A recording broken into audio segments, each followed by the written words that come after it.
বছৰৰ পৰা মই তাৰে অনুভৱ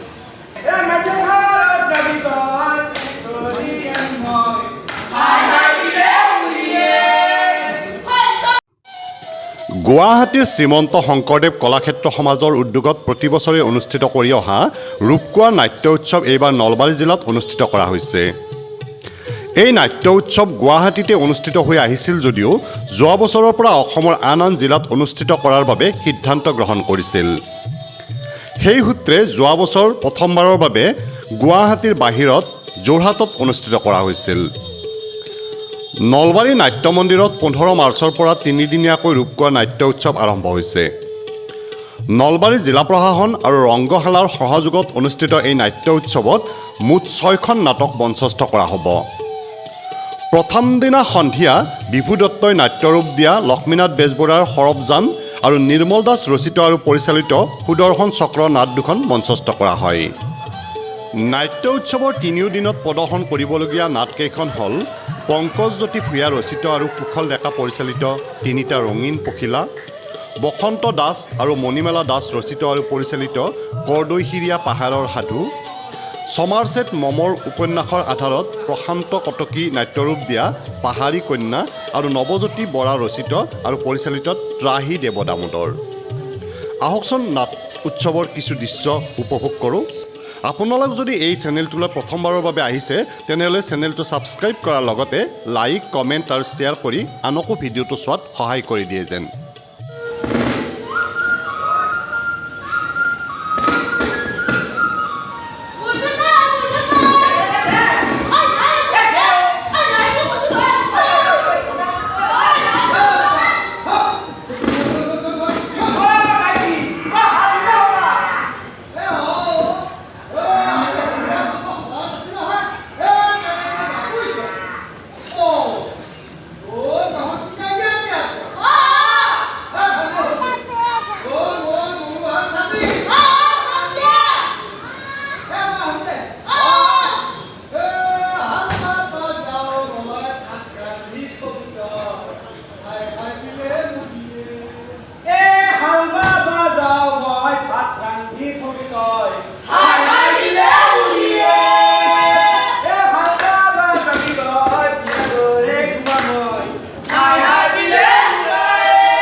এই নেদেখাজনে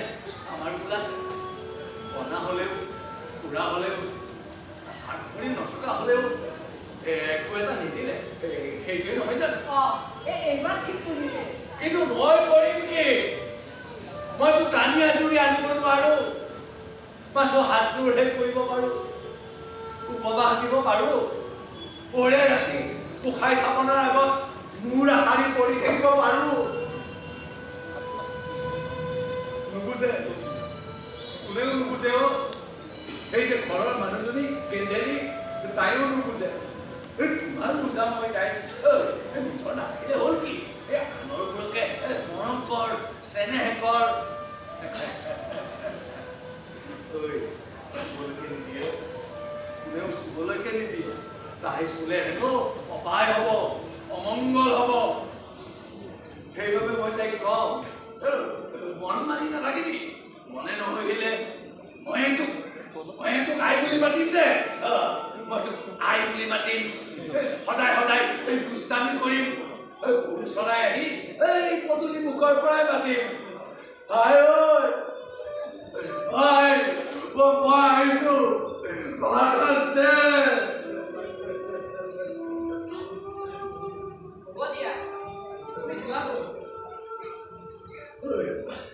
তহঁত বুজা আছ তহঁতৰ সৰু সৰু ল'ৰা ছোৱালীবোৰ দেখিলে মোৰ বুকুখন জোৰ পৰি যায় শিপলীয়া হওঁ এও মোক দুভাগ ৰাতি এককাল পানী ভাঙি দেউলা কবিৰাজৰ পৰা পানী লৰা আনি শিপুৰীয়া হোৱাৰ পৰা উদ্ধাৰ কৰিবলগীয়া হ'ল ঐ তোৰ বাপেৰে পোৱা নাই খেৰ কাটিবলৈ যাওঁতে মহে হাতৰ দাখন দলিয়াই বাঘৰ মুখৰ পৰা তাক ৰক্ষা কৰিছিলো ঐ তোৰ আয়েৰে থাকোঁতে বাপেৰৰ আৰু এজনী চকু মইহে ৰখালো তাক সেই পেণ্টটো বনাই আছিল কেনেকৈ জানিবি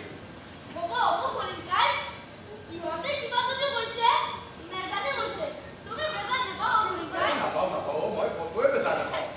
মই কাকোৱে বেয়া নাপাওঁ ঐ তহঁত কোনফালে থাক তহঁতৰ দৰে ল'ৰা ছোৱালীহঁতৰ কিবা কথা আমাৰ লেখীয়া বুঢ়া মানুহবোৰৰ বুকুবোৰ গোপন দি উঠিল নে ভাবি থাকিল সেইটো ভাবি সময় হানি কৰিব নাপায় নহয় হয় হ'ব দে তহঁত কোনফালে থাক মই আহোঁতেও হ'ব পাৰিম মই আহোঁতে